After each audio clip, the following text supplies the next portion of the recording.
Thinking about your childhood can feel really complicated.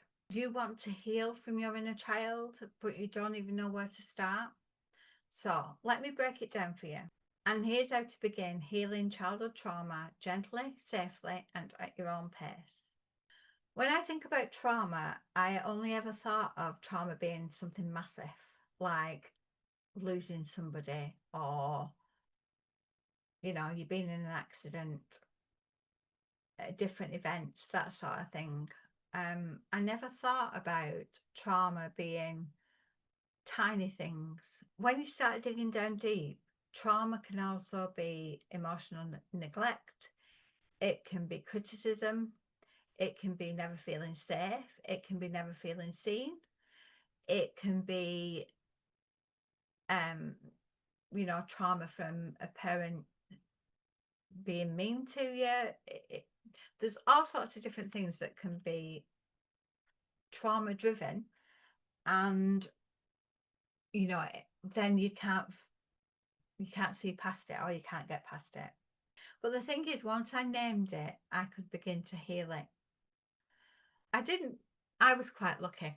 I didn't have a lot of childhood traumas, to be honest. Not that I can really think of.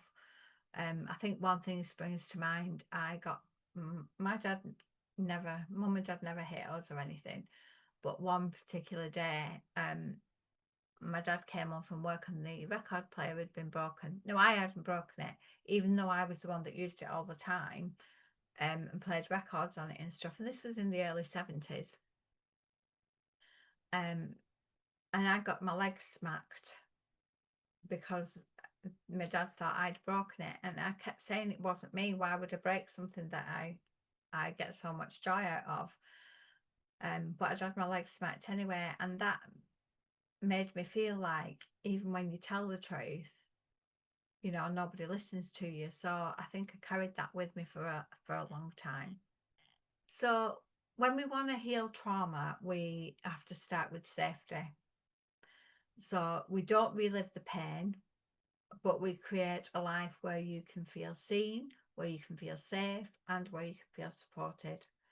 That's why therapy doesn't dive in fast. We work with your nervous system, not against it. So, it wouldn't be a case of you raking up all your traumas. We take it one step at a time. So, a way that you can start to understand your traumas from a childhood or teenage years or whatever is to journal on them. You can have therapy, or you can do quiet reflection time. And then by doing that, you can then find out what your triggers are. So, what still activates these old wounds? What opens them up? When something happens, what is that trigger? And then around that, we can create safety through boundaries, through routines, and through self-compassion. So connecting with your inner child, acknowledging what they went through, acknowledging that they exist, speaking to them directly, nurturing them, caring for them, that sort of thing can help you to, to heal some of these trauma wounds. What I want you to remember is you're not broken. You were shaped by pain, but healing is possible. You're allowed to take it slowly, and you don't have to face it all alone. So if you're looking for support in healing some emotional wounds, I offer both therapy and coaching. And depending on, which feels the safest path for you, then, we can do both actually. We can combine the coaching and the therapy if that's what you want to do. But therapy focuses more on regulation and trauma work, where coaching will help you to rebuild your identity and your confidence. But we could mix them together and do a bit of the two to get you confident, your identity back, and regulations and that sort of thing. All the details that you need down below. So let's begin together at your pace.